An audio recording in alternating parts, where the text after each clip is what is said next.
सोमवंशी क्षत्रिय कासार समाजाची बैठक संपन्न। कासार युवा कार्यकारिणी गठीत। अध्यक्षपदी गोविंद झडपे तर सचिवपदी वेदांत कानडे। शहरातील सोमवंशी क्षत्रिय कासार समाजाचे 15 एप्रिल रोजी कालिका देवी मंदिर कासार गल्ली रिसोड इथे बैठक पार पडली। या बैठकीमध्ये समाजाची नवनिर्वाचित युवा कार्यकारिणी चयन करण्यात आली।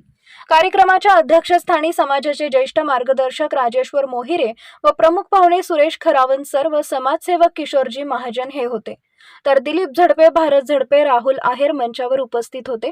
अनेक दिवसापासून गठीत असलेली कासार युवा संघटनेची कार्यकारिणी समाजाकडून गठीत करण्यात आली। या कार्यकारिणीमध्ये अध्यक्ष गोविंद झडपे यांची सर्वानुमते नियुक्ती करण्यात आली। सचिव म्हणून वेदांत कानडे, उपाध्यक्ष शुभम आहेर, सहसचिव रोहित हलगे, कोषाध्यक्ष देवाशिष झडपे, संघटक भावेश आहेर, प्रसिद्धी प्रमुख आकाश झडपे यांची नियुक्ती करण्यात आली। नवीन कार्यकारिणीची नावे श्री सोमवंशी कासार समाजोन्नती मंडळ विभागीय अध्यक्ष राजेश्वर मोहिरे यांनी जाहीर केले। यावेळी उपस्थित सर्व समाज बांधवांकडून नवीन कार्यकारिणीचे स्वागत करण्यात आले।